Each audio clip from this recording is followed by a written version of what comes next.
The world was made of gray. A flat, endless gray sky pressed down on a land bleached of color by the coming winter. The wind, a razor from the north, sliced across the Wyoming plains, carrying the promise of snow and the taste of iron. It found every gap in Clara's threadbare wool coat, every crack in her chapped skin. Her breath plumed in the air, a ghost of warmth in a frozen world. The well handle was crusted with ice that bit into her palms through her worn mittens. Each turn of the crank was a fight, the rope groaning as it pulled the heavy wooden bucket up from the dark water below.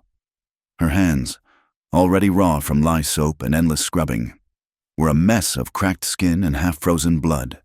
She worked with a practiced, miserable rhythm, her shoulders aching, her face a numb mask. The silence of the plains was absolute, broken only by the squeal of the pulley and the ragged sound of her own breathing. This was her world, cold, hard, and silent. She hauled the 2 buckets, their weight pulling her arms from their sockets, toward the sprawling ranch house. Water sloshed over the rims, instantly freezing in crystalline patterns on the packed earth. The house stood like a fortress against the emptiness, its windows dark save for a single lamp glowing weakly in the kitchen. It was not a home, not to her.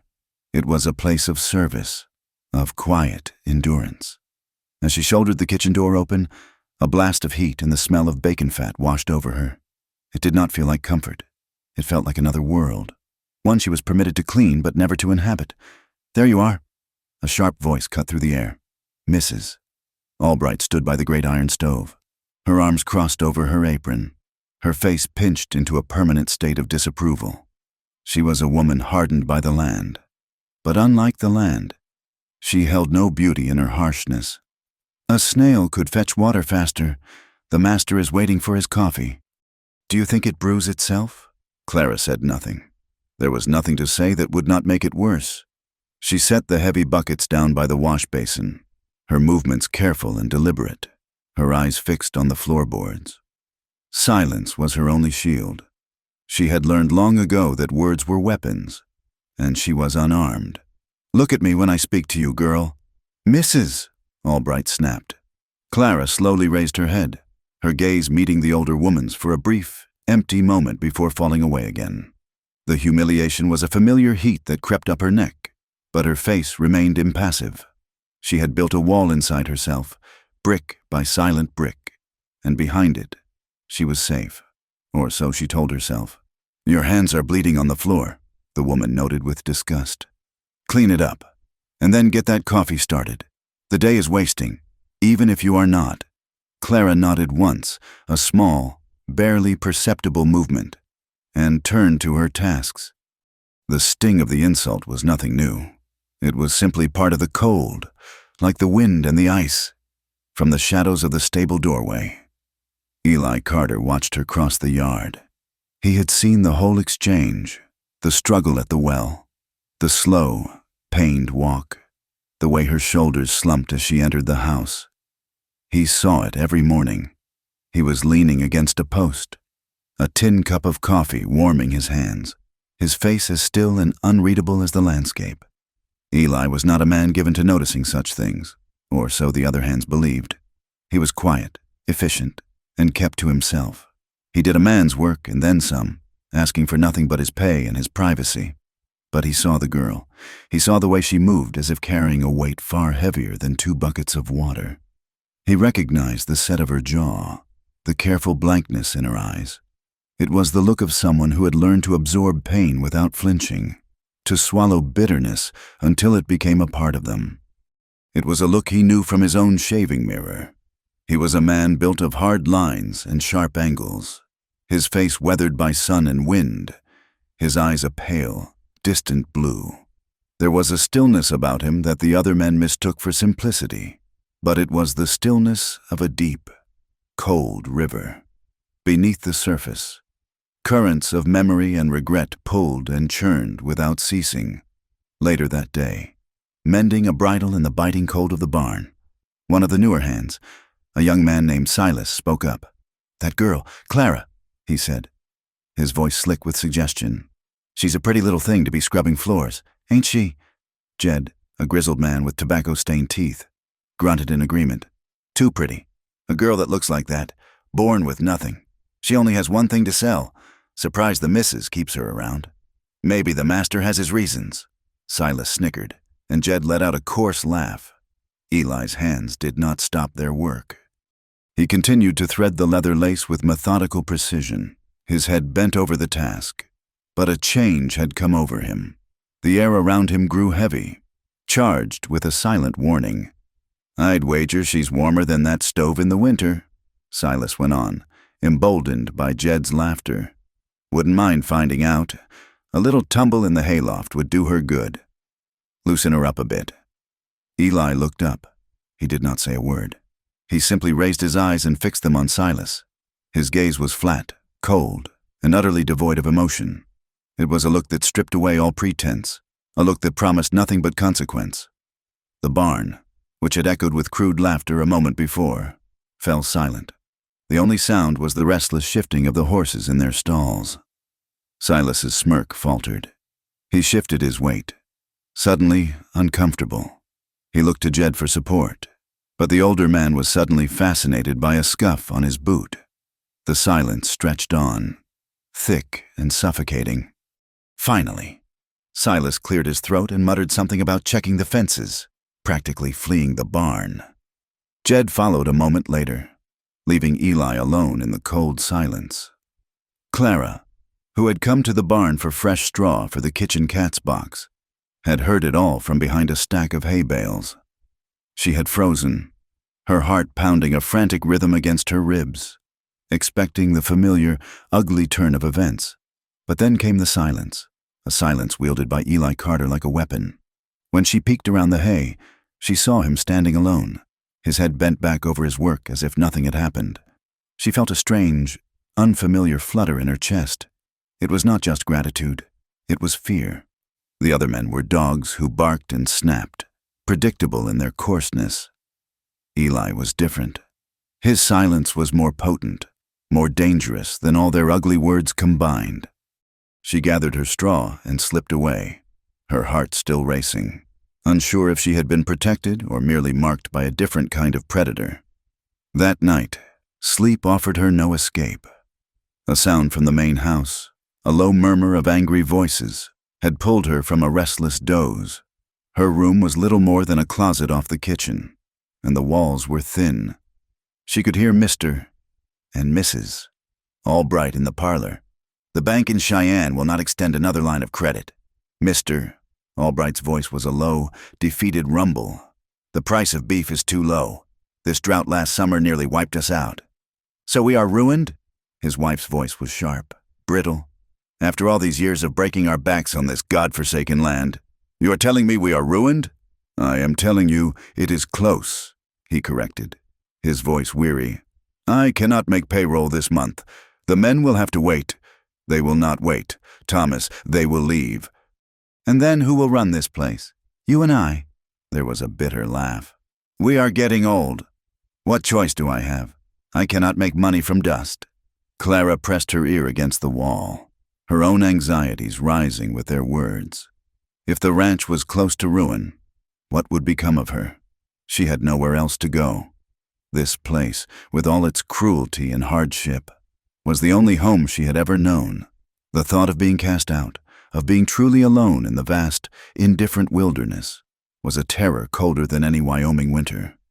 In the long, drafty bunkhouse across the yard, Eli Carter was not sleeping either. He sat on the edge of his cot, staring into the dying embers of the central stove. The other men snored around him, lost in their own dreams. But his mind was a landscape of fire and smoke. He saw it as clearly as if it were yesterday. A dusty street in a Kansas town, the oppressive heat of a summer afternoon, the metallic taste of fear in his mouth, and his brother, Samuel, lying in the dirt, his eyes wide with surprise, a dark red stain spreading across his white shirt. It had been a stupid argument over a poker game, a matter of pride and foolishness. The other man had called Samuel a cheat. Samuel, always hot-headed, had reached for his gun. Eli, older and steadier, had tried to intervene, to de-escalate. But things had moved too fast. Guns were drawn. Shots were fired. When the smoke cleared, 2 men were dead. One was the accuser. The other was Samuel. And the gun in Eli's hand was still warm. He had not meant to kill his brother. His shot had been meant for the other man. But Samuel had stumbled. Stepping into the path of the bullet meant to save him. The town marshal had called it self-defense, a tragedy. But his family had called it something else. His father's eyes, cold and unforgiving, had banished him more effectively than any court of law. His mother's heartbroken sobs were a condemnation he heard every night in his sleep. So he had drifted west, taking on a new name and leaving Eli Miller behind, becoming Eli Carter, a man with no past. He carried his guilt like a shroud, a constant, chilling companion. He worked until his muscles screamed for rest, hoping to exhaust the memories, but they were tireless ghosts. He felt stained, unworthy of kindness, undeserving of a soft word or a gentle touch. The memory of his brother's blood on his hands was a barrier between him and the rest of the world, a penance he was doomed to pay in silence and solitude. The next morning, the world outside was gone. A blizzard had descended in the night, a swirling vortex of white that erased the horizon and buried the world under a thick, silent blanket. The wind howled like a hungry wolf, piling drifts as high as the bunkhouse roof. The ranch was an island, cut off from everything. For days, they were trapped. The work became a simple, brutal cycle of survival, feeding the livestock in the barn, keeping the fires stoked, ensuring the pipes in the house did not freeze. The enforced proximity frayed nerves and shortened tempers. Fights broke out in the bunkhouse over petty grievances. In the main house, the tension between the Albrights was a palpable thing, a bitter cold that had nothing to do with the weather. Clara and Eli found themselves working in the same spaces more often than not. They moved around each other with a kind of cautious gravity, their paths intersecting in the narrow walkways of the barn or the sheltered path shoveled between the house and the woodshed. Their eyes would meet for a fleeting second over the back of a nervous horse, across a stack of hay bales, and in those moments, an entire unspoken conversation would pass between them. It was a shared acknowledgement of their isolation, a recognition of the quiet burdens they both carried. But words remained scarce, buried under the weight of who they were and the world they lived in. He would nod a greeting. She would murmur a quiet acknowledgement. It was enough. It was too much. One evening, as the storm raged on, the firewood box in the kitchen ran low. Mrs. Albright, her temper worn thin by the confinement, ordered Clara to refill it. "And be quick about it. The fire is dying."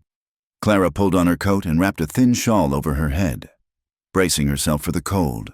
The woodshed was a short distance from the back door, but the wind was a physical force, shoving and clawing at her, driving needles of ice into any exposed skin.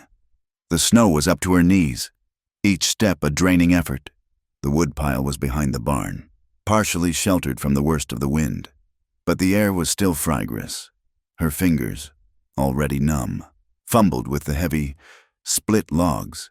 She could only carry a few at a time, her arms trembling with cold and strain. As she bent to gather another armful, a dark shape emerged from the swirling snow. It was Eli. He moved without a sound, a specter in the white chaos. He did not speak. He simply took the logs from the ground and piled them high in his own arms, his capacity dwarfing her meager load. He gestured with his head back toward the house, a silent order for her to go. She hesitated for a moment, surprised by his sudden appearance.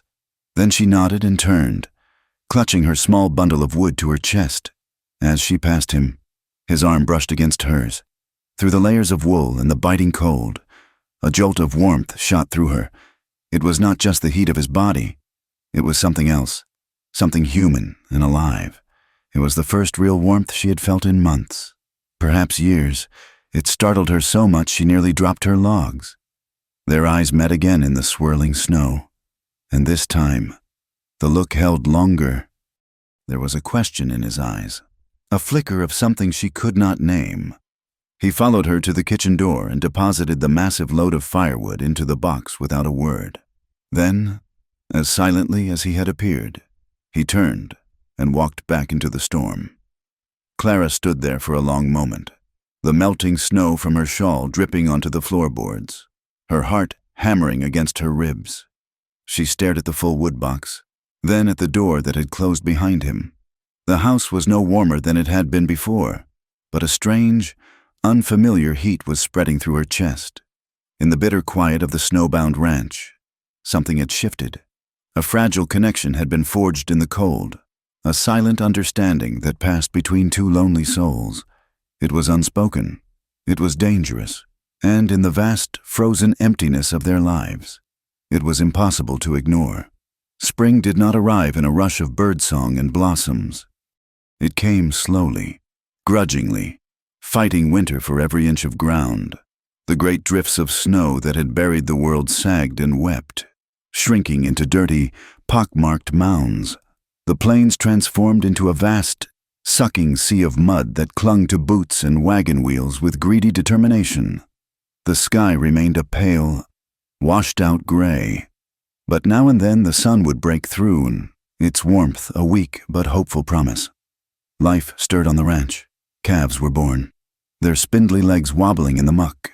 The men's voices, once muffled by the oppressive silence of the snow, grew louder, carrying on the raw spring air. With the thaw came a different kind of poison. Gossip, frozen dormant through the long winter, began to bloom like a foul weed, confined for months. The hands and house staff were restless, their minds turning to speculation and cruelty as a cure for boredom. And the subject, more often than not, was Clara. Her beauty, which she had always considered a curse, became a focal point of their idle talk. It was a thing that did not belong in the muck and hardship of the ranch. It was an anomaly, and so it had to be explained. And the explanations were never kind. They whispered about her in the bunkhouse. The cook, a sour woman named Martha, watched her every move in the kitchen, her lips a thin line of judgment. Clara felt their eyes on her constantly, picking her apart, searching for the sin they were so sure was hidden beneath her quiet demeanor. The incident that brought it all to a head was a small thing, a moment of thoughtless kindness. Mr. Albright, a man beaten down by his land and his wife, was leaving for Cheyenne to plead with the bankers once more. As he mounted his horse, he noticed Clara struggling to hoist a heavy sack of flour onto the porch. "Here, girl, let me," he said, his voice weary. He dismounted and, with a grunt of effort, swung the sack up for her. "There you go," he mumbled, and for a fleeting second, his tired eyes met hers with something like sympathy. He even offered a small, sad smile before riding away. Clara was still standing there, stunned by the unexpected gesture, when the screen door slammed open. Mrs. Albright stood framed in the doorway, her face a thundercloud of fury. "Get inside," she hissed, her voice low and dangerous. Clara obeyed, her heart beginning a slow, heavy drumbeat of dread. Inside the kitchen, the air was thick with menace. Mrs. Albright advanced on her eyes burning with a righteous fire. "Do you think I am a fool?" she spat. "Do you think I do not see the way you look at him? The way you sway your hips when you walk past him? Ma'am, I did nothing," Clara whispered, her voice barely audible. "Nothing?" The woman's laugh was a sharp, ugly sound. "You do nothing but tempt and provoke. You flaunt yourself like a harlot in a saloon, hoping he will look your way. You are a curse on this house, a snake I took in out of pity." The accusations were so baseless, so twisted, that Clara could not form a response. She could only stand there, her hands clasped before her, a statue of misery. "I know your kind," Mrs. Albright continued, her voice rising with each word. "You think because you have a pretty face, you can have whatever you want. You think you can ruin my home, turn my husband against me." The world narrowed to the space between them, to the furious, contorted face of her accuser. Then, a flash of movement, a sharp, stinging impact exploded against Clara's cheek, so powerful it sent her stumbling backward, The sound of the slap cracked through the kitchen like a gunshot. Clara's head whipped to the side, her cheek blazing with white-hot pain. Tears sprang to her eyes, blurring the room into a watery haze. "If I ever see you looking at him like that again, Mrs." Albright snarled, her hand still raised. "I will throw you out of this house with nothing but the clothes on your back. You will be on the road, where you belong. Do you understand me?" Clara, her cheek throbbing, could only nod.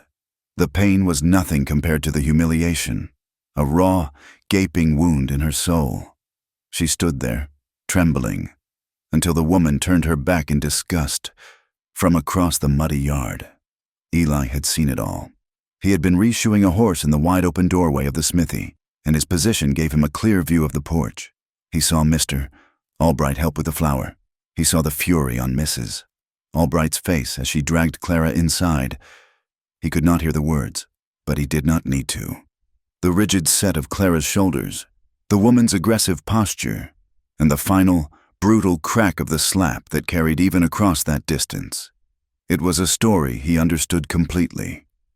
A cold, helpless rage coiled in his gut. His hands, holding a rasp and a hoof, tightened until his knuckles were white. Every instinct screamed at him to march across that yard, to throw open that door and stand between them.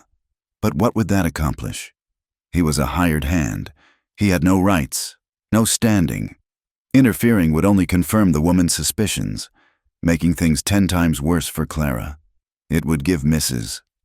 Albright the perfect excuse to throw them both out. So he stood there, frozen in place, a prisoner of his own powerlessness. The rasp bit into the horse's hoof with a vicious, grating sound. The horse flinched, and Eli gentled it with a low murmur, though the words of comfort were for himself as much as for the animal. His silence was a torment. Another sin to lay upon the pile. He could not interfere openly, but he could not do nothing. From that day on, Eli became a silent, watchful guardian. His help was a ghost's work, offered in secret and shadow. One morning, Clara found the leather strap on her water bucket, which had been frayed and about to snap, expertly repaired with new stitching. Another day. The handle of the old broom she used to sweep the porch, cracked and splintered, was sanded smooth and wrapped tightly with waxed cord. She knew, somehow, that it was his work. Small offerings began to appear. A piece of dried apple left on a crate by the kitchen door. A still warm biscuit wrapped in a cloth tucked behind the rain barrel. They were crumbs of kindness in a life of starvation. He never acknowledged it, and neither did she. It was a language spoken in deeds, not words. When the other hands were near, he would find a reason to be close, his silent presence a bulwark against their lewd remarks. He would sharpen a tool, or check a saddle, or simply lean against a post, and his stillness was enough to make them move on. Slowly, tentatively, Clara began to trust him. She started to see past the hard, withdrawn exterior to the man beneath. His silence was not one of judgment, but of pain. His eyes, which had once seemed so distant and cold, now held a flicker of shared understanding when they met hers. The wall she had built inside herself began to develop cracks. One afternoon, as she was gathering kindling near the barn, he was there, checking the fence line. The other men were miles out, riding the herd. They were, for a rare moment, completely alone. "Your cheek," he said, his voice a low rumble, rough from disuse. He did not look at her, but at the fence post he was testing. "It is still bruised." The sound of his voice, directed at her so openly, was a shock. She instinctively raised a hand to her face, where the faint yellow and purple shadow of the slap remained. "It is nothing," she murmured. He turned then and looked at her fully. It was not nothing. His gaze was steady, and in its depths, she saw not pity, but anger, an anger on her behalf. The sincerity of it undid her. The fear and loneliness she kept so tightly locked away threatened to spill over. "She wants to throw me out," Clara confessed, the words rushing out in a whisper. "She said she would. I have nowhere to go. This is the only place I have ever known." Her voice broke on the last words, and she looked down, ashamed of her own weakness. Eli was silent for a long moment. He looked out across the endless plains, his jaw tight. "She will not," he said finally, with a certainty that surprised her. It was not a promise he had any power to keep, but in that moment, she believed him. Their hidden bond grew in these stolen moments, these quiet offerings. The tension between them was a constant, shimmering thing, a tightly wound cord of unspoken feelings. It was a comfort and a danger, the only thing of value in her world. Weeks later, a warm evening settled over the ranch, the sky streaked with the dying colors of the sunset. The air was soft, carrying the scent of damp earth and new grass. Clara, finished with her work, felt a restlessness she could not name. She walked out behind the barn, needing to be away from the suffocating walls of the house. She heard him before she saw him, the rhythmic, percussive thud of an axe splitting wood. She rounded the corner of the great wood stack and stopped. Eli was there, working by the light of a single lantern that cast a pool of gold around him. He had stripped off his shirt in the evening warmth, and his back, beaded with sweat, rippled with muscle as he swung the axe. The firelight played over the hard lines of his body, highlighting a map of old scars that crisscrossed his skin. He moved with a focused, desperate energy, as if he were not splitting logs, but trying to shatter something inside himself. He sensed her presence and stopped, the axe held loosely in one hand. He turned, and his bare chest gleamed in the lantern light. He was not embarrassed or surprised. He simply looked at her, his breathing heavy from the exertion. "I could not sleep," he said, by way of explanation. She nodded, unable to find her voice. She took a step closer, into the circle of light. "Thank you," she said, her voice soft, "for the things you do, the mending, the food." He gave a slight shake of his head, dismissing her thanks.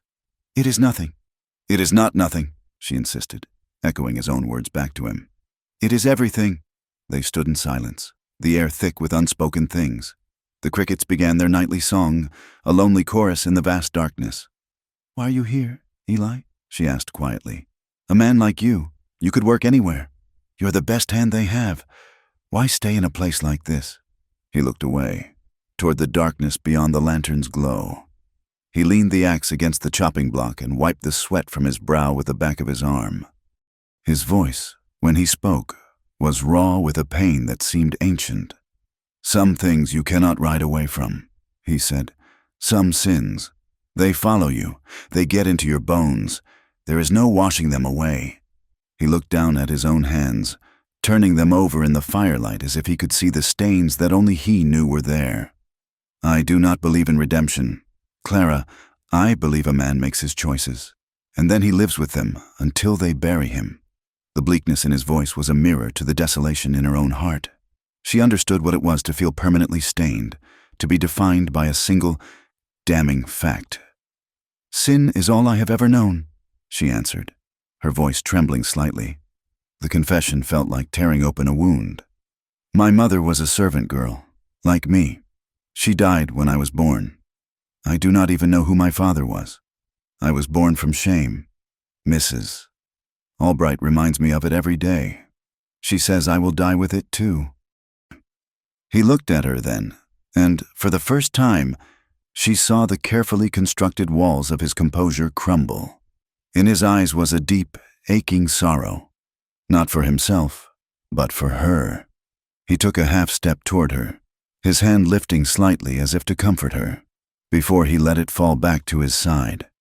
The air between them crackled. They were two broken souls, standing on the edge of a precipice, recognizing the same abyss in each other's eyes. She did not want his pity, but this was something different. It was recognition. He saw her, not as the rancher's whore, not as a pretty face to be used, but as someone who carried a burden as heavy as his own. He stood so close she could feel the heat radiating from his skin. She could smell the clean scent of pine on him from the wood, and the salt of his sweat. A powerful, terrifying urge rose in her to close the distance, to lay her head on his bare chest and feel the steady beat of his heart. She wanted to feel, for just a moment, that she was not alone in her shame, but she did not move, and neither did he. They stood locked in that silent, trembling closeness, the world falling away until there was only the circle of lantern light, the sound of their breathing, and the shared, unbearable weight of their pasts. Finally, the spell was broken by the sound of a door slamming shut at the main house. Clara flinched, pulling back into herself. "I should go," she whispered. Eli nodded. His expression once again shuddered and distant, but as she turned to leave the circle of light, his voice stopped her. "Clara!" She paused, her back to him.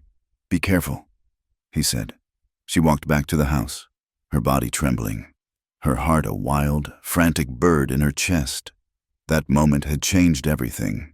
A secret, fragile bond had been forged in the firelight, a connection deeper than words, but from a dark window in the ranch house. Mrs. Albright had been watching the yard. She had not seen the conversation, only the two figures standing too close in the intimate glow of a single lantern. She watched Clara hurry back to the house, a flush on her cheeks, and her mouth tightened into a thin, merciless line. The danger around Clara, which had been a gathering storm, was now drawing in, tightening like a noose. The spring that had fought so hard to be born withered and died under a relentless sun. The mud of the thaw hardened, cracked, and turned to dust. The sky, once a hopeful pale blue, became a vast, brassy bowl that offered no relief. Day after day, the sun beat down on the Wyoming plains, baking the life out of the earth. The grasses turned from green to a sickly yellow, then to a brittle brown. The creek that fed the north pasture dwindled to a muddy trickle and then vanished altogether, leaving behind a scar of cracked mud and bleached stones. Drought settled over the Albright ranch like a plague.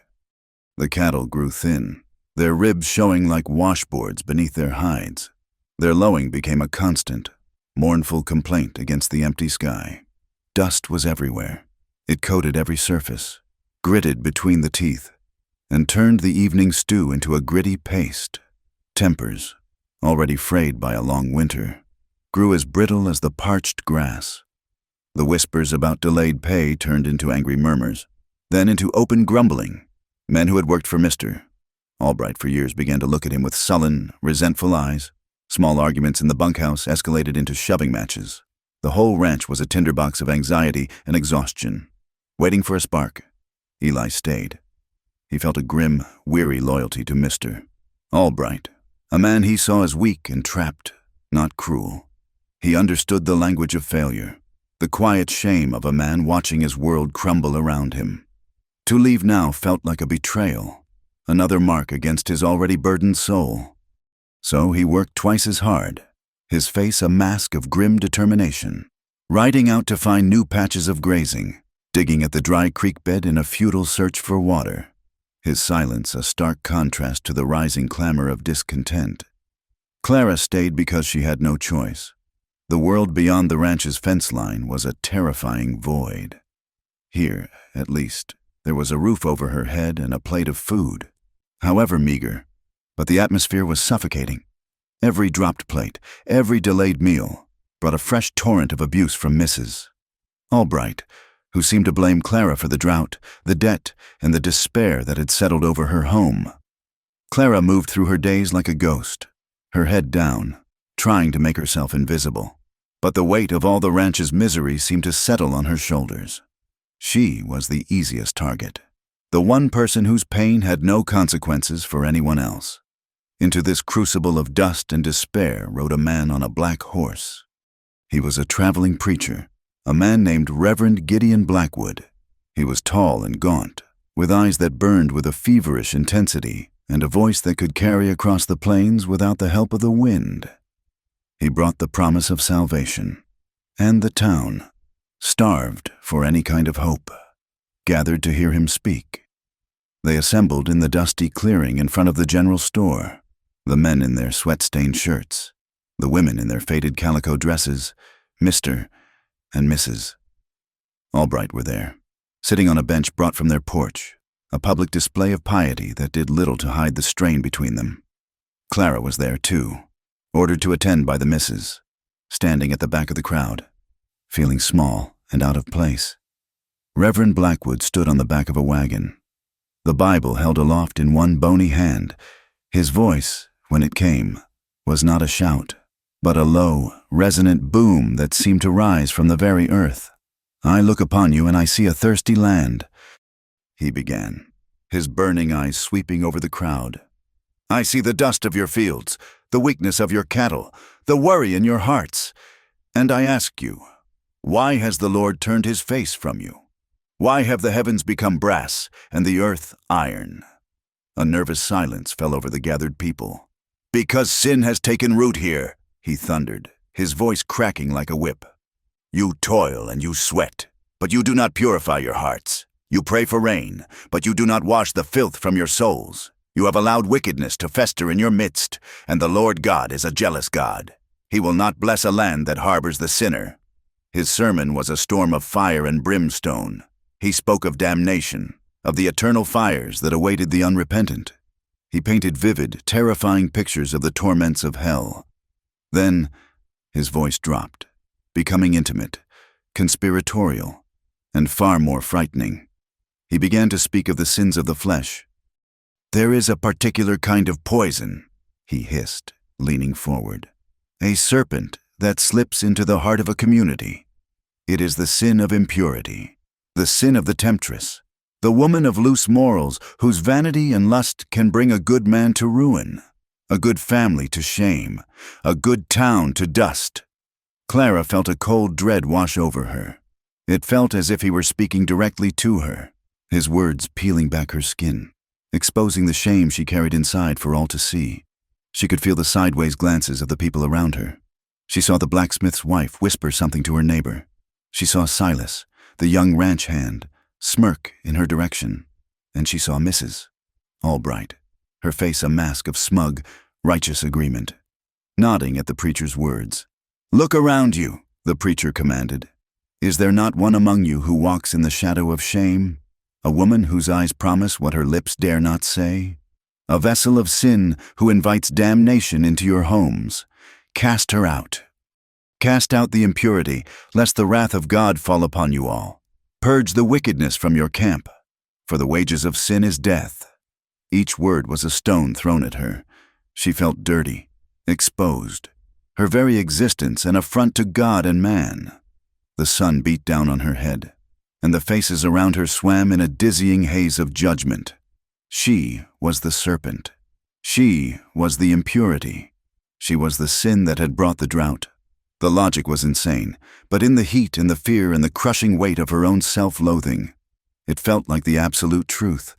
When the sermon finally ended, she fled, stumbling back toward the ranch, her heart a block of ice in her chest, the preacher's fiery condemnations echoing in her ears. That night, the house was a prison. Every creak of the floorboards, every shadow in the corner, seemed to whisper of her damnation. She could not breathe. The air was thick with judgment. Finally, she could bear it no longer. She slipped out the back door and ran, not stopping until she reached the familiar silhouette of the woodpile behind the barn. Here, in the cool darkness, away from all the accusing eyes, the fragile wall she had built inside herself shattered completely. A terrible, ragged sob tore itself from her throat.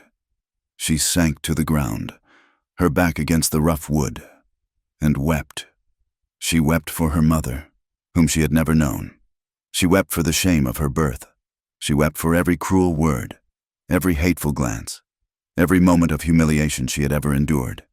She wept for the future she did not have and the past she could not escape.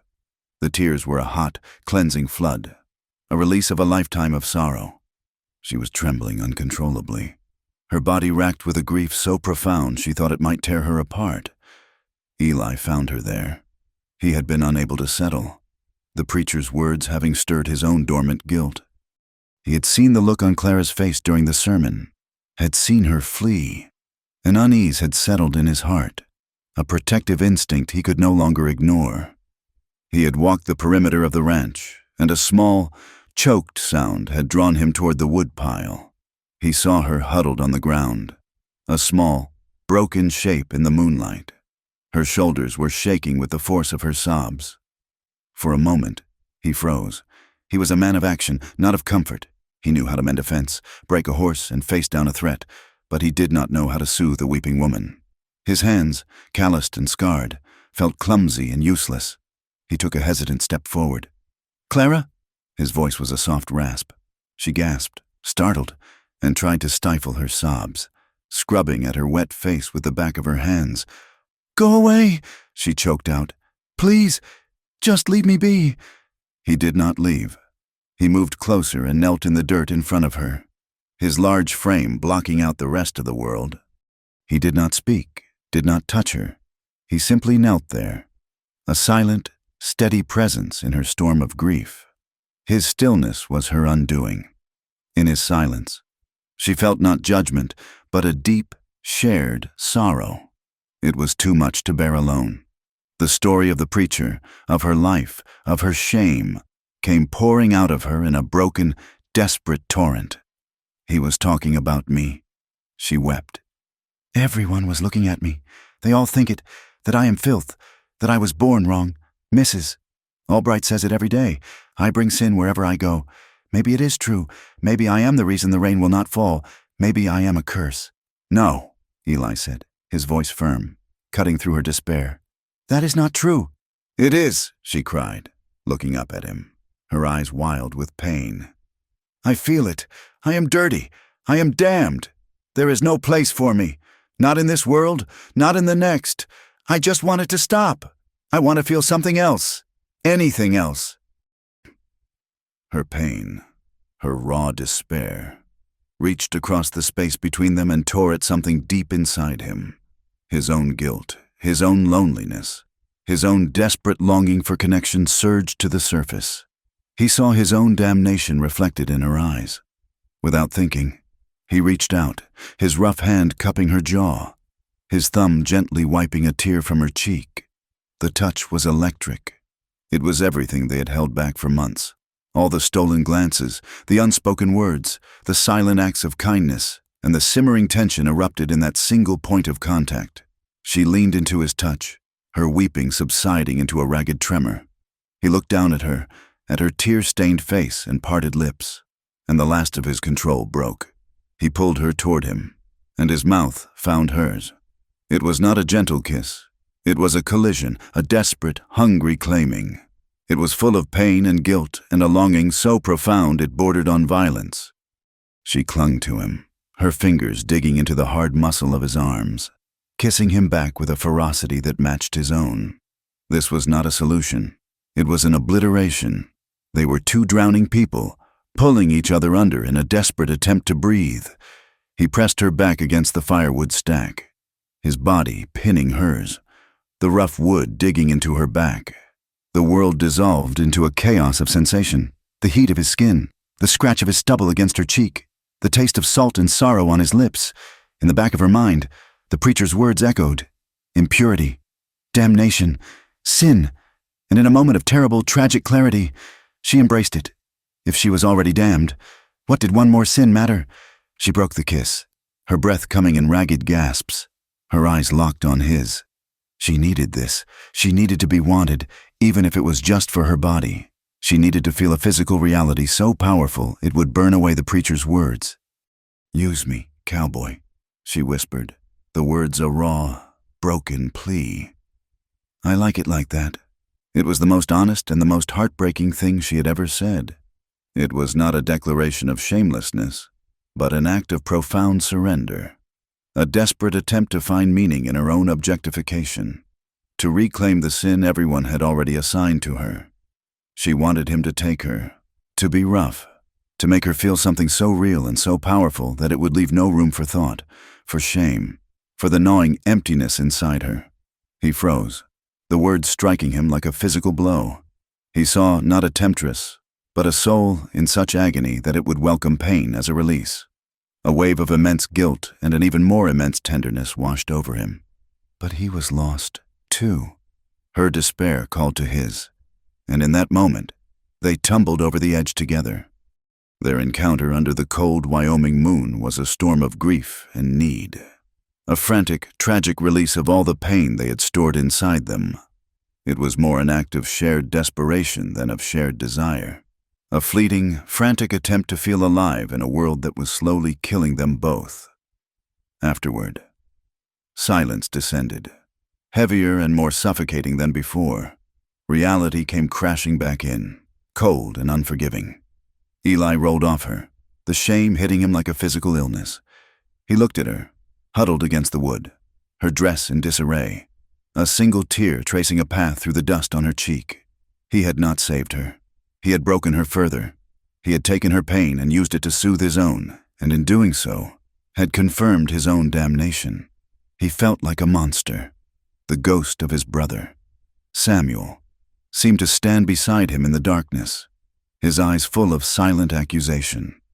Without a word, Eli stood up, arranged his clothes, and walked away, disappearing into the shadows of the barn, leaving Clara alone with the cold and the splinters and the terrible, aching emptiness that was worse than before. For the next few days, he was a ghost. He avoided her completely, his guilt a wall between them. He took his meals in the barn, rose before she was awake, and returned to the bunkhouse long after she had retired to her small room. If he saw her in the yard, he would turn and walk the other way. But he could not stop watching her from a distance. He saw the new way she walked, with her shoulders slumped in defeat. He saw the hollows under her eyes, the way she flinched at every loud noise. His heart ached with a pain that was sharp and constant, but he believed he had forfeited the right to comfort her. He was poison, and the kindest thing he could do was stay away. But their desperate secret did not remain a secret for long. Silas, the young hand with the mean streak, had been returning late to the bunkhouse that night. He had seen them. He had watched from the shadows, and what he saw he twisted into a lurid, ugly story that he shared with the other men in gleeful whispers. The rumor spread through the ranch like a sickness. It reached Mrs. Albright's ears by midday. It was the confirmation she had been waiting for, the final piece of proof she needed to justify her hatred. She found Clara scrubbing the front porch, her movement slow and mechanical. She did not bother with pretense. She strode out onto the porch, her face livid, and stood over Clara. The other ranch hands, drawn by the promise of a spectacle, stopped their work to watch. "Whore, Mrs." Albright said, the word clear and cold in the still afternoon air. "Filthy little tramp. I knew it the day I took you in. Sin is in your blood." Clara slowly rose to her feet. The scrubbing brush fell from her numb fingers and clattered on the wooden planks. A few days ago, these words would have shattered her. Now, they were just words. She had already been broken. She had touched the bottom. There was nowhere further to fall.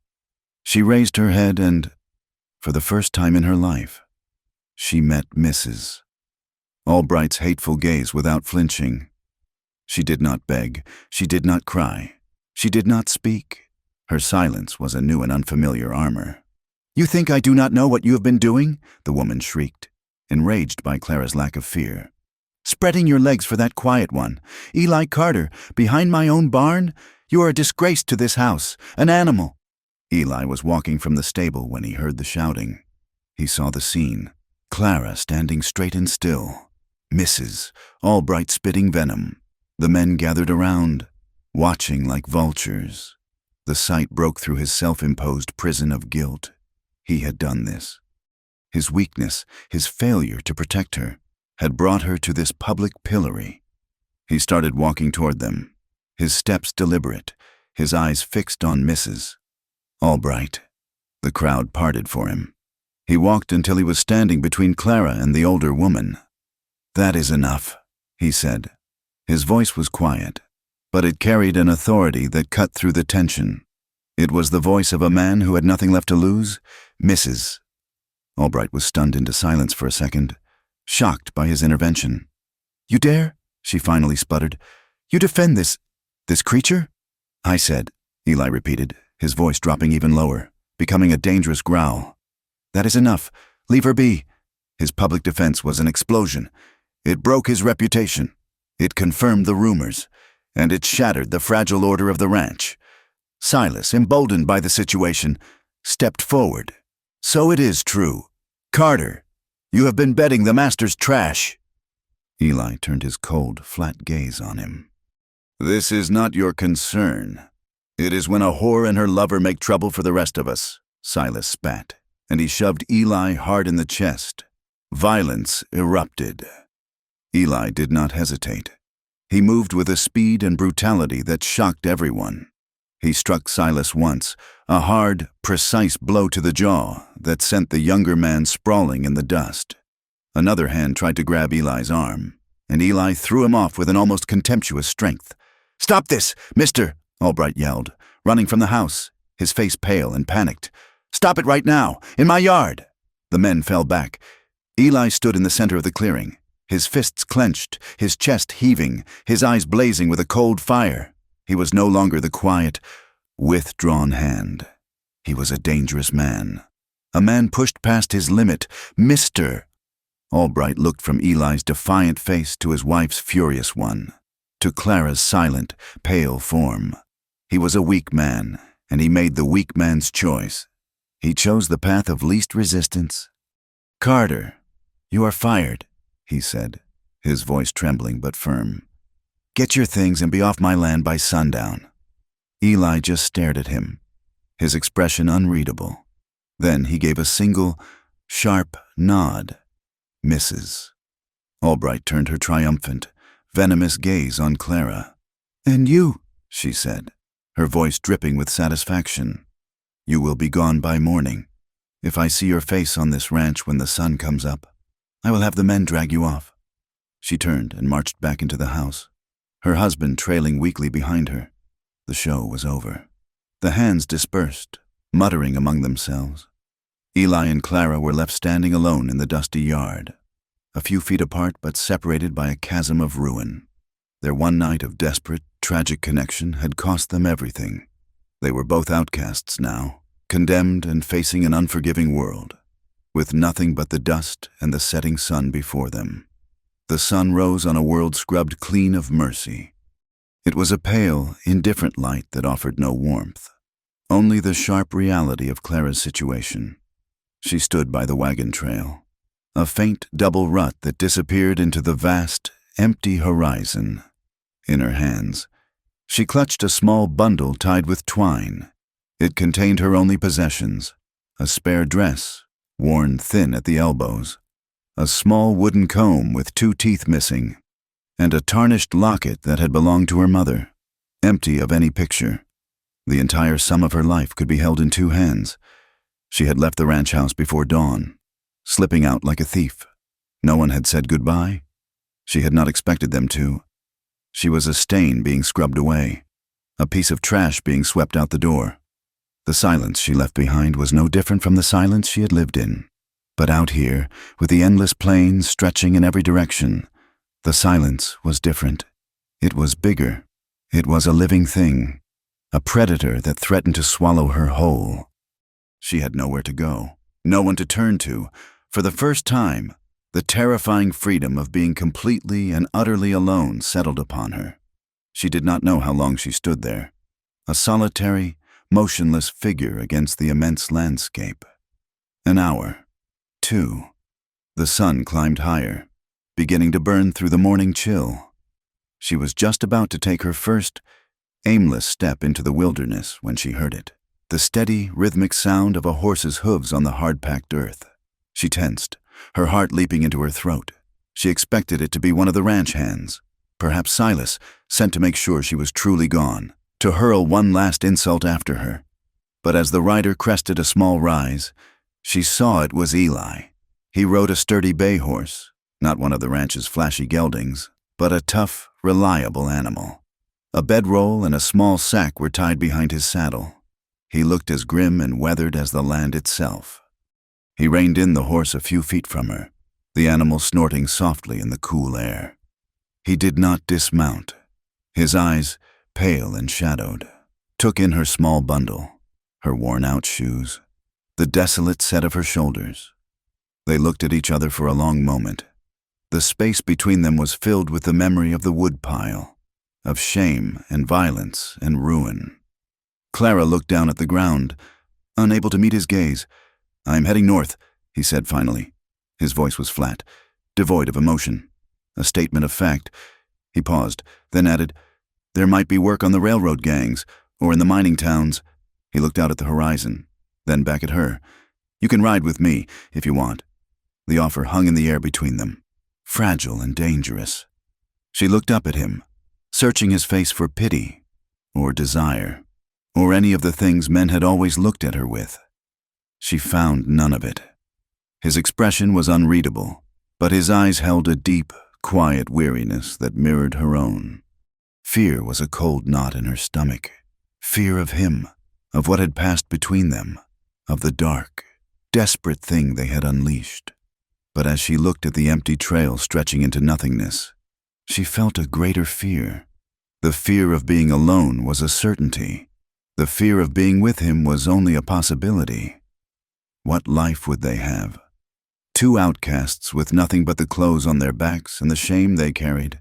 A maid and a disgraced cowboy. The world would chew them up and spit them out. She thought of the preacher's words, of the endless days of humiliation, of the cold, empty nights in her closet of a room. Whatever lay ahead with this broken man could not be worse than the slow death she was leaving behind. Without a word, she nodded. Eli leaned down and extended his hand. It was large, calloused, and steady. After a moment's hesitation, she placed her small, chapped hand in his. His grip was firm and impersonal. With a single, fluid motion, he pulled her up, seating her behind him on the horse. She settled herself, her small bundle clutched tightly in her lap, her hands resting awkwardly on the back of his saddle, careful not to touch him. "Hold on," he said, and with a soft click of his tongue, he urged the horse forward. They moved north, leaving the Albright ranch and the only life Clara had ever known to shrink into a small, insignificant speck behind them. The days that followed blurred into a single, grueling routine of survival. The wilderness was a harsh and unforgiving master. They rode under a relentless sun that beat down on them, leaving their lips cracked and their skin burned. They crossed plains of brittle, brown grass that stretched for miles, the horizon shimmering with heat. They forded a wide, shallow river, the cold, fast-moving water soaking them to the bone and threatening to pull the horse from its footing. There was no peace to be found, only the constant, pressing need to keep moving. They spoke very little. Words felt inadequate in the face of such vastness. Instead, a new language formed between them, a language of small, wordless acts. When they stopped to rest, he would give her the first drink from the canteen, watching with a guarded expression to make sure she took enough. When they made camp at night, a small fire of buffalo chips warding off the immense darkness. She would take out a needle and thread from her bundle and quietly mend a tear in his shirt while he stared into the flames. He would hunt, returning with a rabbit or a prairie hen, which they would roast on a spit and share, each ensuring the other took an equal portion of the scarce meat. She tended to his wounds, a rope burn on his hand, a cut from a sharp rock, cleaning them with water from the canteen and a strip of cloth torn from her spare dress. He, in turn, noticed when she limped and, without a word, cut a piece of soft leather from his saddlebag to line her worn-out shoe. They slept on opposite sides of the fire, wrapped in their own blankets, the flames a silent chaperone. But in the deep of the night, Clara would sometimes wake and see him sitting up, watching the darkness, a sentinel guarding their small, fragile island of existence. In these quiet moments, her fear of him began to recede, replaced by a slow-growing, tentative trust. They passed through the skeletons of other people's dreams. They rode through a ghost town, its main street lined with windowless, silent buildings, the saloons and the assayer's office and the small, neat houses slowly surrendering to the wind and the dust. They walked through the empty rooms, their footsteps echoing in the silence. It felt like walking through their own future. Further on, they came upon an abandoned mine, its timbers rotting, a dark, gaping mouth in the side of a hill. The place felt haunted by the ghosts of failure and lost hope. The frontier was not a land of promise. Clara realized it was a boneyard, littered with the remains of those who had not been strong enough, or lucky enough, to survive it. One night, they made camp in the shelter of a rock outcropping. A sliver of moon hung in a sky so full of stars it looked like spilled diamonds. The fire crackled, a small point of warmth and light against the chill of the high plains. They had been traveling for more than a week, and the physical and emotional exhaustion had worn them both down to their essential selves. Eli had been staring into the fire for a long time, his face a mask of stone. Clara watched him, her own heart aching with a familiar loneliness. She saw the way his hands would sometimes clench into fists for no reason, the way his eyes would go distant and haunted. "My brother's name was Samuel," he said, his voice low and raspy, not much louder than the crackling of the fire. The sudden words startled her. He did not look at her. He kept his eyes fixed on the flames. He was younger than me, headstrong, always looking for a fight to prove himself. We were in Kansas. He got into a card game with a man who had a mean reputation. The man accused him of cheating. Eli paused and swallowed hard. Samuel was too proud to back down. He went for his gun. I was there. I tried to stop it. I drew my own gun. To help him, to shoot the other man. He fell silent. The fire popped, sending a shower of sparks into the darkness. Clara waited, holding her breath. It was over in a second, just smoke and noise. The other man was dead, but Samuel, he had stumbled. He stepped right in front of my shot. The bullet that was meant to save him, it killed him. He finally looked up from the fire, and his eyes met hers across the flames. They were filled with a raw, bottomless agony. "The marshal called it a tragedy," he said, his voice thick with self-loathing. "But my father, he looked at me, and I knew. He saw a killer. My mother could not even look at me. I had killed her boy. So I left. I changed my name. I came west. But it does not matter how far you ride. You cannot ride away from something like that. It is in my hands. His blood. Every day." Clara looked at his hands, resting on his knees. They were strong, capable hands.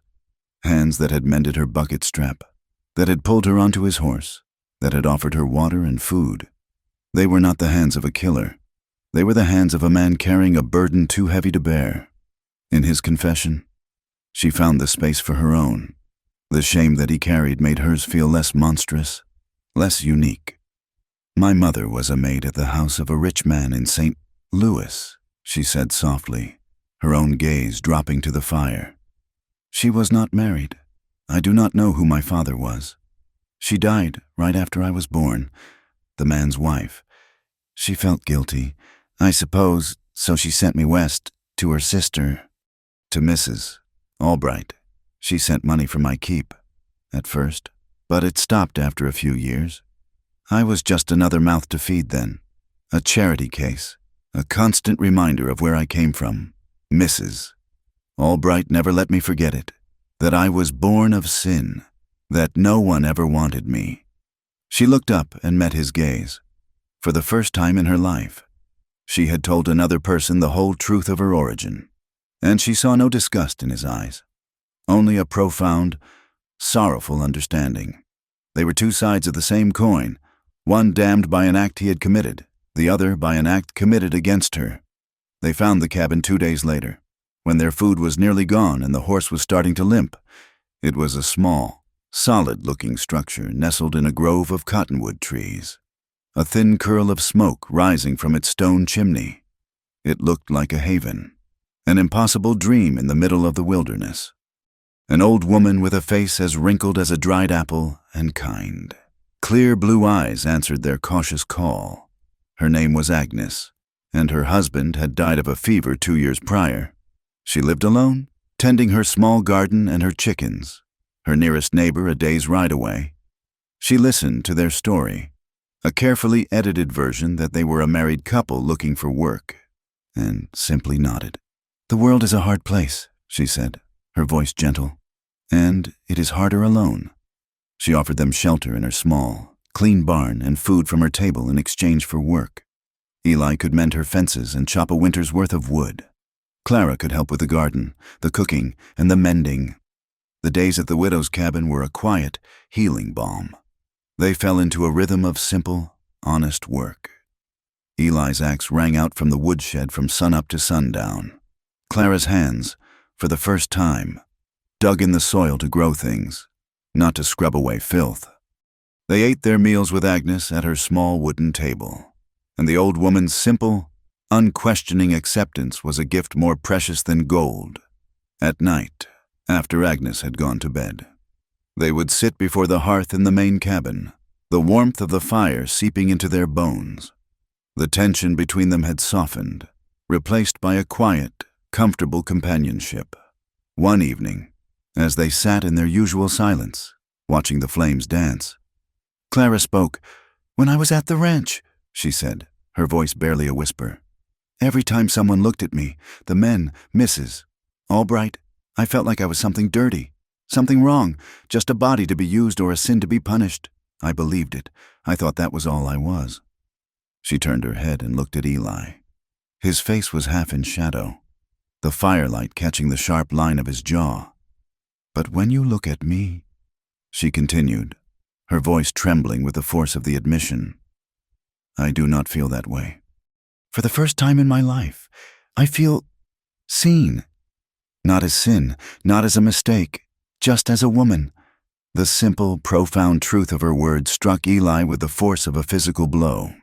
He had spent years feeling unworthy of kindness, of forgiveness, of a gentle touch. He had seen himself as a stain, a man damned beyond redemption.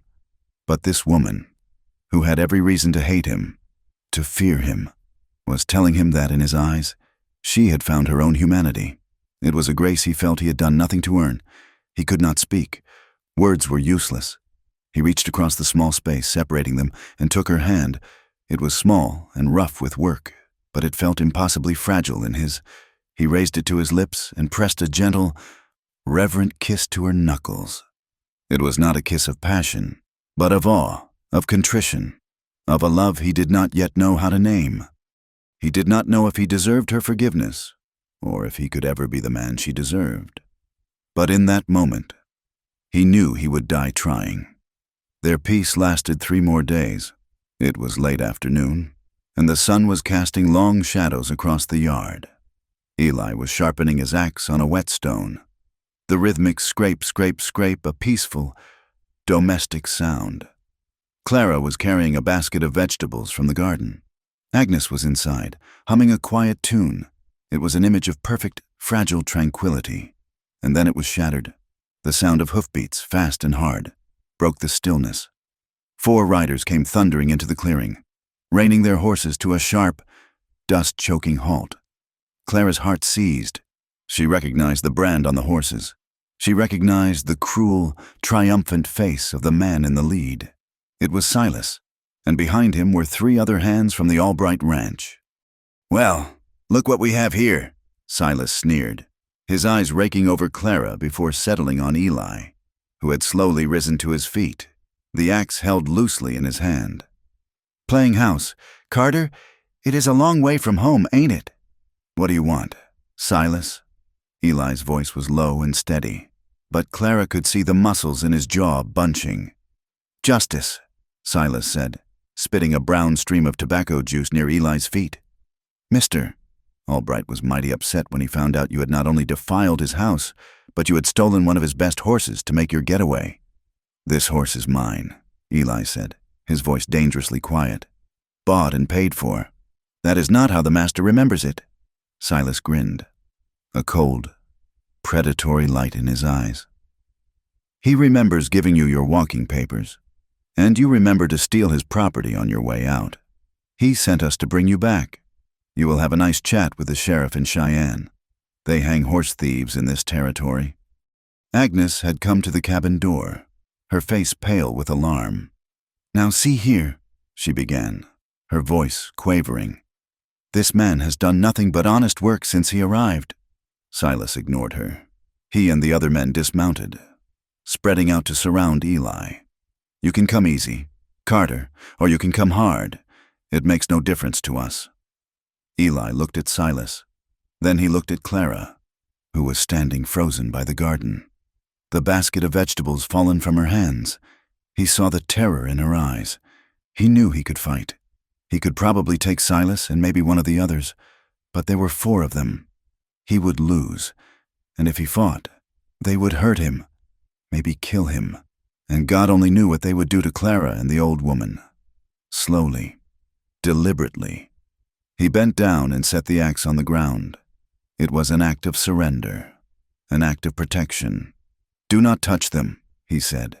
His eyes locked on Silas. "We are only here for you, thief!" Silas sneered. 2 of the men grabbed Eli's arms, twisting them roughly behind his back and tying them with a leather thong. They pushed him toward his horse, shoving him hard. He stumbled, but did not fall. He turned his head, and his eyes found Clara's one last time.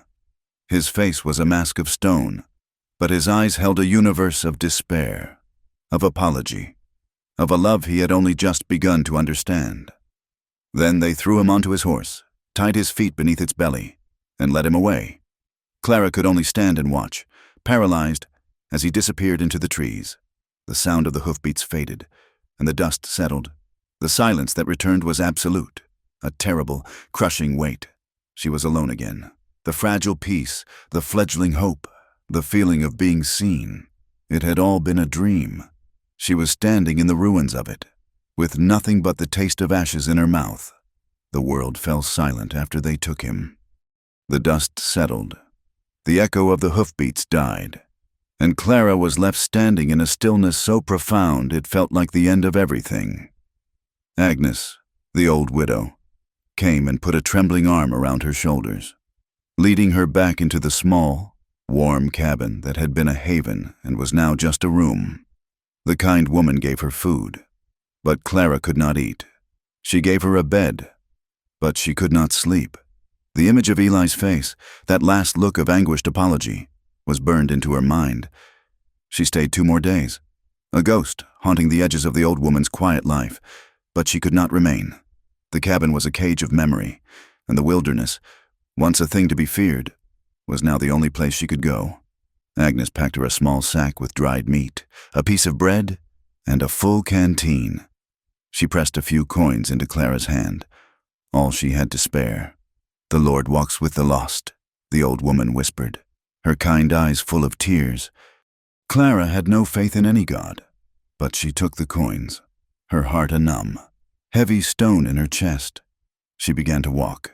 She had no destination, only a direction, north, the way Eli had said he was going, the frontier that she had crossed with him, a place of shared hardship, was now an adversary of terrifying scale.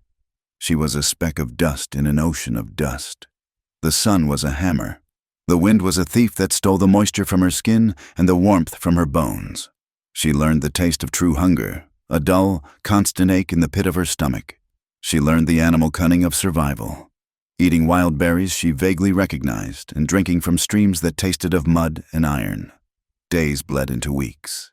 Her shoes, already worn, fell to pieces.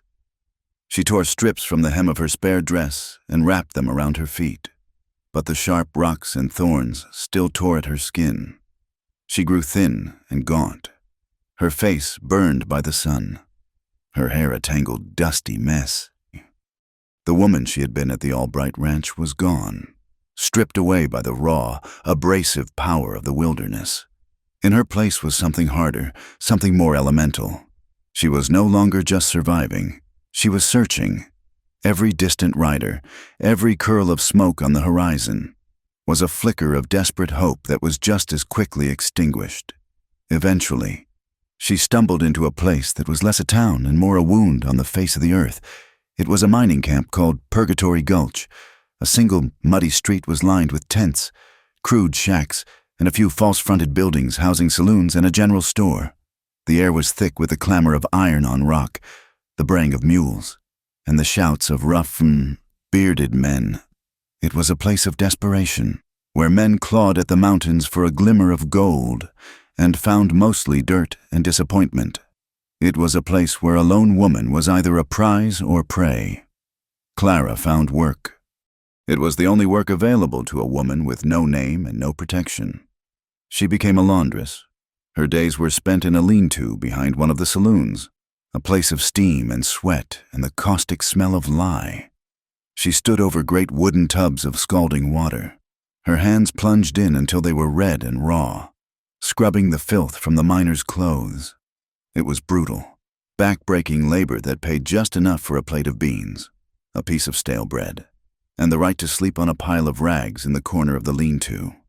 Her hands, which had once bled from the cold at the Albright well, now bled from the heat and the harsh soap. But she endured. The pain of the work was a dull, physical reality that kept the sharper pain in her heart at bay. She learned to be invisible, to keep her eyes down, to make her face a blank mask. She listened to the talk of the men as they dropped off their bundles of clothes. They spoke of veins of ore, of card games, of fights and betrayals. And one day, she heard a name that made the blood freeze in her veins. "They say the sheriff from Cheyenne is coming up for the Carter fellow," one miner said to another, his voice a low grumble. "Waste of a trip. The boys here are happy to do the job for him. Got the gallows half built already." "What did he do again?" the other asked.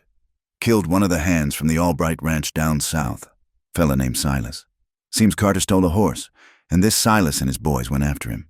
They say Carter went at him with an axe, caved his head in." Clara felt the world tilt and sway. An axe. The axe he had been holding when they came for him. They had pushed him, and he had fought back. It had not been murder. It had been a defense.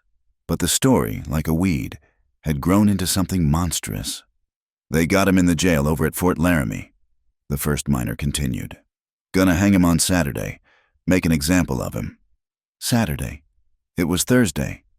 A new kind of energy surged through Clara, a fierce, desperate fire that burned away her exhaustion and her despair. He was alive. For 2 more days, he was alive. She took the coins Agnes had given her and the few pennies she had managed to save from her miserable wages, and she walked out of Purgatory Gulch without a backward glance. It was a full day's walk to Fort Laramie, and she ran more than she walked, driven by a terror that was sharper than any hunger she'd ever known. Fort Laramie was a proper town, with soldiers and straight streets and an air of grim authority. The jail was a squat, solid building of stone with small, barred windows. A grim-looking man with a drooping mustache and a tin star sat on a chair tilted against the wall outside. He was the jailer, the deputy, and the town drunk, all in one. Clara approached him, her heart pounding against her ribs. She held out her meager collection of coins. "I want to see the prisoner," she said, her voice shaking. "The one named Carter." The deputy eyed the coins, then her, his gaze lingering on her dusty, torn dress. He grunted, scooped the money from her palm, and pushed himself to his feet. 5 minutes, he slurred, and unlocked the heavy wooden door. The inside of the jail was dark and cool and smelled of damp earth and human misery. There were only 2 cells. One was empty. In the other, a figure was sitting on a narrow cot, his back to the door. "Got a visitor. Killer," the deputy grunted, and then he retreated outside, leaving the door slightly ajar. The figure on the cot did not move. "Eli?" Clara whispered, her voice breaking. He flinched at the sound of his name. He turned his head slowly, and her heart broke. His face was a landscape of pain. One eye was swollen and purple. His lip was split, and a long, ugly gash ran along his cheekbone. But it was his eyes that were the worst. The fire, the stillness, the quiet strength she had known. It was all gone. They were hollow, defeated, empty of everything but a vast, tired grief. He looked like a man who was already dead. "Clara," he breathed, his voice a dry rasp. "You should not be here. You should be 1,000 miles away." She moved to the bars, her fingers gripping the cold iron. "What did they do to you?" "No more than I deserve," he said, his gaze dropping to the floor. "That is not true. I heard what they are saying. It was a lie. You were defending yourself. A man is dead. Clara," he said, his voice flat. "Silas, I killed him. He came at me, and I had the axe in my hand. It was fast, but he is dead, just like my brother." He looked up at her, and in his eyes, she saw the terrible, calm certainty of a man who had finally found the damnation he had been searching for. "This is my reckoning. It was always coming. For Samuel. For everything. It is better this way." "No!" she cried, her voice rising in a panic. "That is not a reckoning. It is an excuse." "You want to die because it is easier than living with what you have done. It is easier than forgiving yourself." She promised to help him, to find a lawyer, to tell the sheriff the truth. He just shook his head. A slow, final movement. "There is no truth that will change this. Go, Clara, please. Forget you ever knew me. Find a life for yourself." "I cannot," she whispered, tears streaming down her face. "There is no life for me without you." The deputy's heavy footsteps sounded outside. "Time is up." She was pulled away from the bars, her heartbreaking pleas echoing in the small stone room. She was thrown back out into the harsh sunlight, her last sight of Eli being his back, turned to her once again as he resumed his vigil with his ghosts. Desperate. She went to the sheriff. She found him in his office, a large, beefy man with a florid face and small, intelligent eyes. He listened to her frantic story, his expression unreadable. When she was finished, her voice hoarse with pleading, he leaned back in his chair and laughed. It was a short, humorless bark. "So you are the horse thief's woman," he said, looking her up and down with an insulting familiarity. "Let me tell you what is going to happen. On Saturday morning, we are going to hang your man from a rope until he is dead. It will be a lesson to anyone else who thinks they can kill a man and steal a horse in this territory. And you," he leaned forward, his voice dropping, "are going to be on the next stagecoach out of this town, or you will find yourself in that other cell for aiding a known felon. Do I make myself clear?" He called her names then, the same vile, ugly names Mrs. Albright had used, names that branded her as a whore, a tramp, a piece of trash not worthy of his time. She stumbled out of his office, the laughter of the law following her. There was no help, no mercy, no justice. That night, she found a place to hide in a dark alleyway between the saloon and the blacksmith's shop. She watched the jailer. She watched as he made his rounds, as he drank from a flask, as his steps grew more unsteady. Late in the night, he went into the office next to the cells and did not come out. A short while later, a loud snore rattled the window pane. She did not make a conscious decision. Her body simply moved, propelled by a will that was no longer entirely her own. She crept to the office window and peered in. The deputy was slumped in his chair, his head thrown back, his mouth open. A ring of heavy iron keys hung from a nail on the wall. Just a few feet from the unlocked window, her heart hammered against her ribs so hard she thought it would break, moving with a silence she did not know she possessed. She slid the window up, inch by agonizing inch. She reached in, her arm stretching, her fingers straining. The keys were just beyond her grasp. She pushed herself further through the window, her feet leaving the ground. Her fingers brushed against the cold metal. They closed around the ring. She pulled them from the nail, the soft clink of the metal sounding like a gunshot in the silent night. She slipped into the jail, a shadow among shadows. The snoring from the office covered the sound of her bare feet on the stone floor. She reached Eli's cell. He was lying on the cot, a still, dark shape. "Eli," she whispered, her voice urgent. He sat up, his silhouette framed against the pale moonlight from the window. "Clara, I told you to go." "I am not leaving you," she said, her hands fumbling with the keys, trying to find the one that fit the lock. "We are leaving together." "No, I will not run. I have been running my whole life. It ends here." "It does not," she hissed, a sob of frustration catching in her throat as a key failed to turn. "They are going to kill you for a horse, Eli, not for your brother. Your life is worth more than that. My life, it is worth something too, and it ends if yours does." She found the right key. It slid into the lock with a loud, grating click. The bolt slid back. She pulled the heavy door open. He did not move. He sat there, a prisoner of his own guilt, more trapped than the bars had ever held him. She went to him, sinking to her knees on the cold floor in front of him. "Look at me," she begged. He raised his head, and she reached up, her small, trembling hands framing his bruised face. "You told me you did not believe in redemption. Maybe you are right, but I believe in this. I believe in us. I do not care what you have done. I do not care if you are a sinner. I am a sinner too. All I know is that when I was lost, you saw me. Now I see you. Live, Eli. If not for yourself, then live for me. Please, I am begging you to live." Her touch was his undoing, the simple, unconditional acceptance in her hands. In her eyes, broke through the final wall of his guilt. The dam of his control shattered, and a single, ragged sob escaped him. He leaned forward, pressing his forehead against hers, his body trembling. He was not choosing forgiveness. He was not choosing redemption. He was choosing her. Together, they fled into the night. They stole 2 horses from the livery stable, an act that branded them both as criminals, and rode out of the sleeping town. They rode hard, pushing the animals, putting as much distance as they could between themselves and the gallows. They hid in the mountains, a vast, jagged wilderness of pine and rock and unforgiving slopes. They were hunted now, fugitives from the law and from their pasts.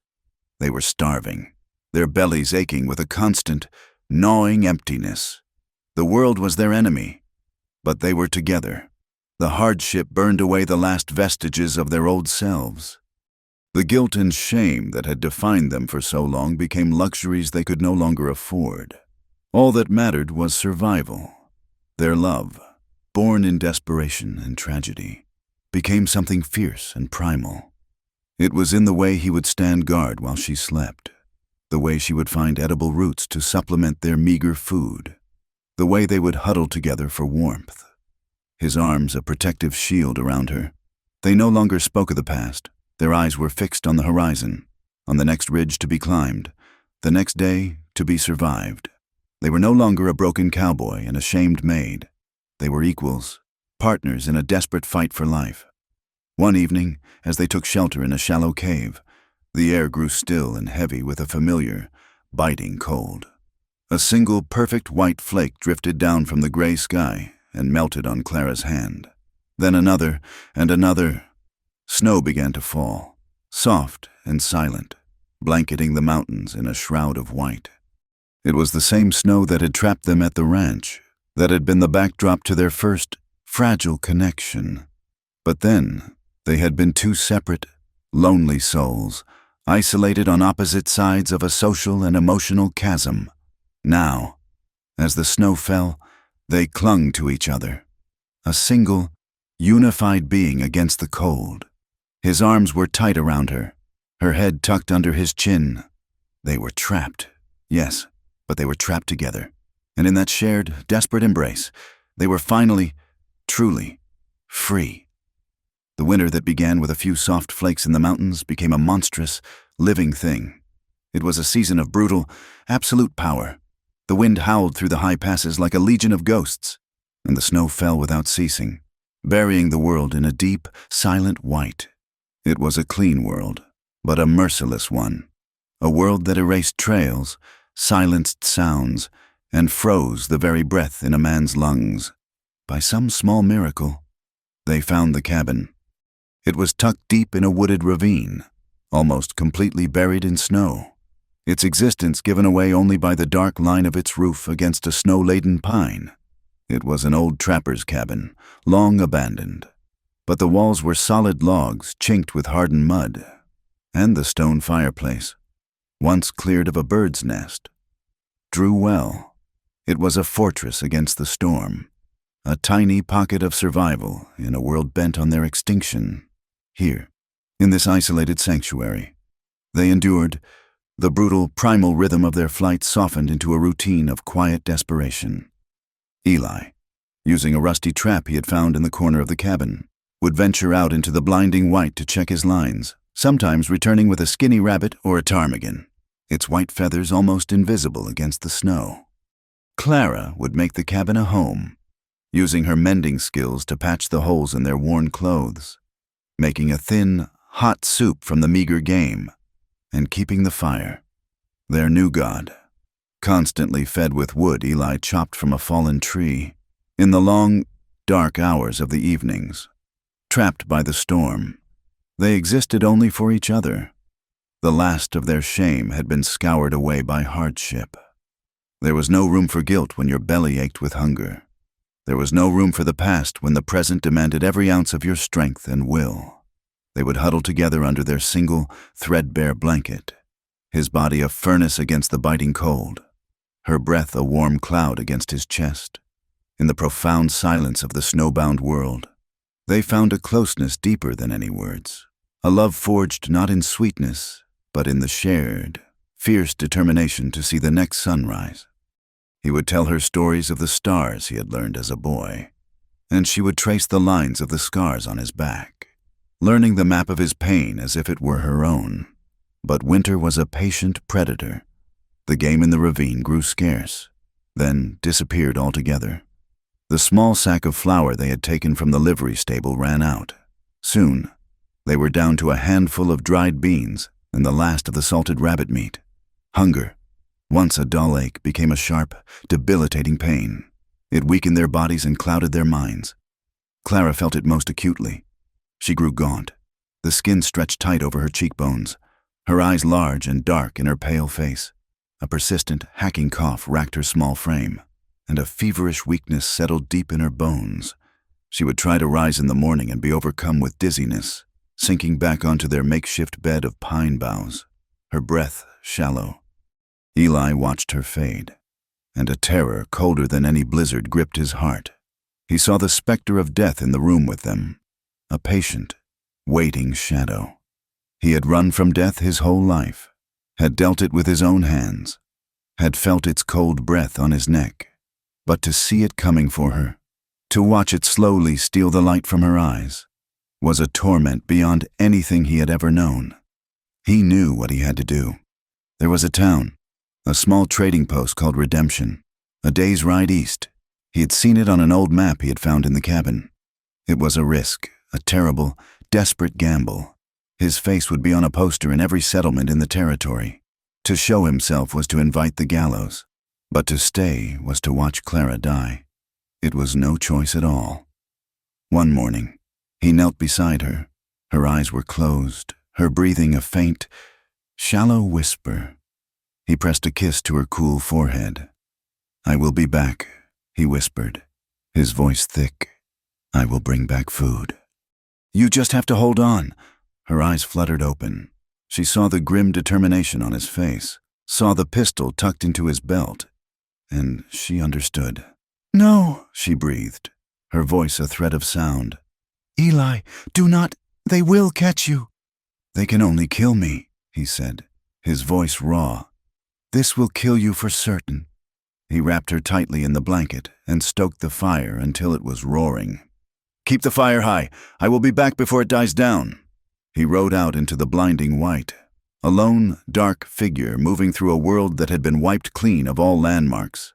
The journey was a nightmare of plunging drifts and biting wind. He was not just fighting the elements. He was fighting the ghosts of his own past. Every shadow seemed to hold the shape of his brother, his face a silent accusation. Every gust of wind seemed to whisper the word killer. But the image of Clara's pale, still face was a talisman against the despair. He was no longer running from his sins. He was riding toward a purpose. He returned 3 days later. The sky was the color of a fresh bruise, and a new storm was gathering in the north. He was not riding, but stumbling, leading the horse, which was laden with 2 heavy sacks. Clara, who had been sitting by the window, watching and praying to a God she did not believe in, saw him emerge from the trees. A cry of relief caught in her throat, but it died as she saw the way he moved. He was hurt. He was leaning heavily on the horse, and a dark, ugly stain was spreading across his side, a crimson flower blooming on the gray wool of his coat.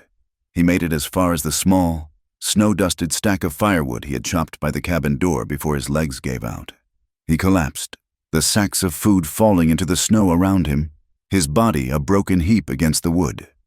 Clara was out the door in an instant, the freezing air searing her lungs. She fell to her knees beside him in the snow. His face was ashen, his breathing ragged and shallow. He had been shot.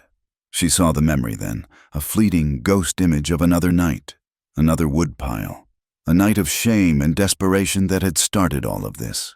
A tragic, terrible symmetry that made her want to scream at the cruelty of the heavens. But she did not scream. The weak, frightened girl was gone. With a strength she did not know she possessed, she dragged him, inch by agonizing inch, into the cabin and barred the door. She pulled him close to the fire, cut away his shirt, and saw the wound. The bullet had gone clean through his side. It was a ragged, bleeding hole, but it had missed his vital organs. He was alive. "I will not lose you," she whispered, the words a fierce, desperate vow. "Do you hear me, Eli Carter? I will not lose you."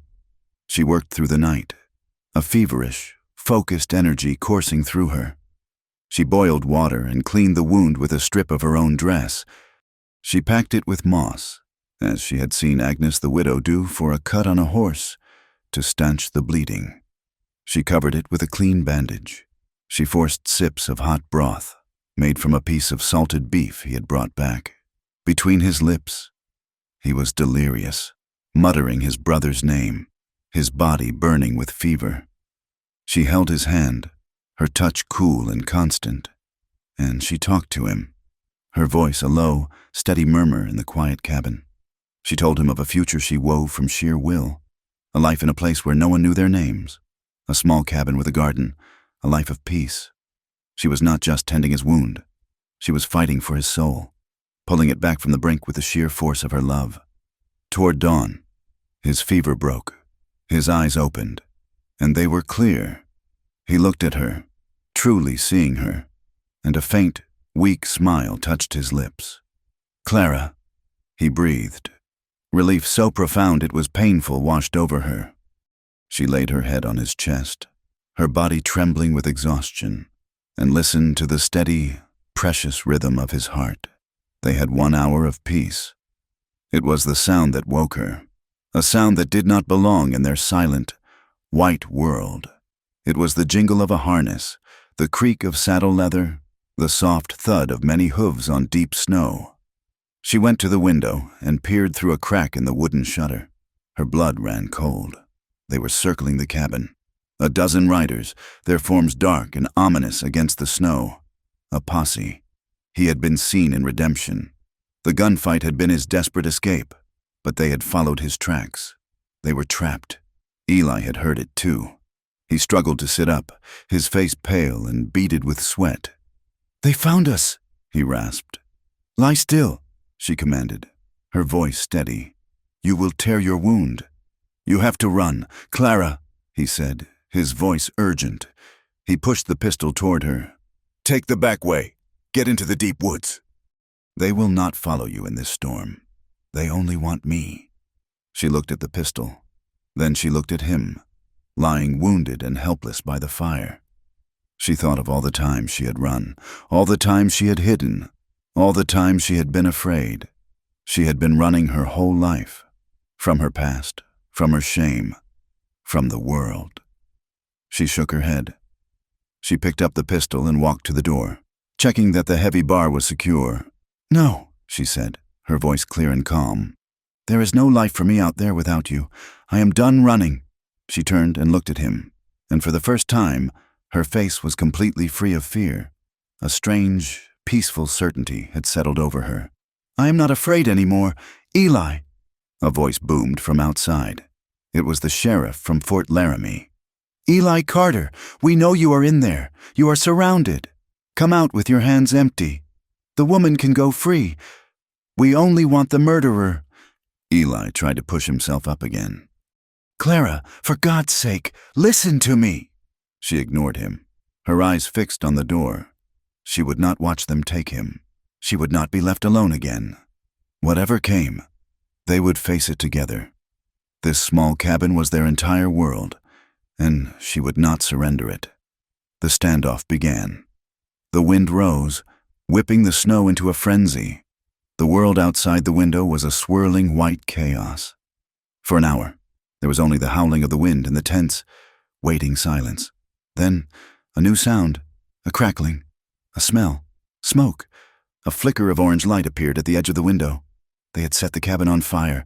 They meant to burn them out, like rats in a trap. "The roof!" Eli gasped, pointing. An ember had landed on the dry pine shingles. A small tongue of flame licked at the wood. Then another. Panic, cold and sharp, tried to claw its way into Clara's heart, but she pushed it down. She looked at the growing fire, then at Eli. His eyes were wide with a terrible, helpless fury. The fire spread with terrifying speed.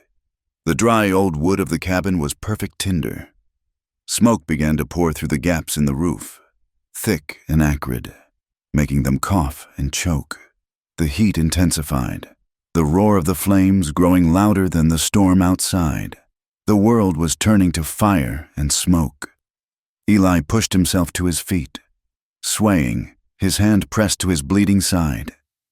He stumbled toward her, his eyes locked on hers. He did not speak of escape.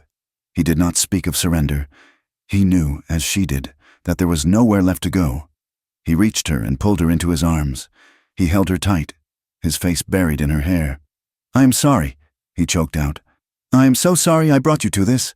She pulled his head down and kissed him. A long, deep kiss that tasted of smoke and tears, and a love that was stronger than fear, stronger than fire, stronger than death itself. "You did not bring me to this," she whispered against his lips, her voice fierce and full of a strange, wild joy. "You brought me to life." The roof groaned, and a flaming beam crashed to the floor, sending a shower of sparks into the air. The cabin was an inferno. The heat was unbearable, the smoke a suffocating blanket. Outside, the posse waited for them to run out, screaming and defeated. But they did not run. They held each other, two souls entwined, their bodies a final, defiant testament to the love the world had tried so hard to crush. As the flames rose around them, they looked into each other's eyes and saw not terror, but peace. They had chosen. They had chosen love. They had chosen forever. In the morning, the storm had passed. The sun rose on a world of pristine, silent white, where the cabin had stood. There was only a blackened, smoking ruin, a dark wound in the snow. The posse, their grim work done, found what they were looking for in the ashes. Two bodies, locked in a final embrace, their forms preserved by the intense heat and the sudden, freezing cold. They were frozen together, peaceful at last. Months later, when the spring thaw had melted the great drifts, two travelers passing through the high country found the site. They saw the ruins and the shallow, unmarked grave the posse had dug nearby. Moved by the silent tragedy of the place, they took two flat stones and built a simple marker with the tip of a knife. One of the men scratched two initials into the larger stone and an ampersand between them. C.E., the story, as stories do, began to travel. It was carried by trappers and prospectors, by cowboys and preachers. It changed with each telling, but the heart of it remained the same. It was the legend of a maid and a cowboy, two outcasts who had been branded by sin and shame, who had stood against the cruelty of the world and the judgment of men. It was the story of a love that had refused to be broken, a love that had chosen to burn rather than to surrender, a love that had found its final, fierce redemption in the heart of a fire. Thank you for listening to our story. Please let us know where you are tuning in from in the comments to connect with fellow listeners. And do not forget to subscribe to the From Wild West channel and share your thoughts with us in English.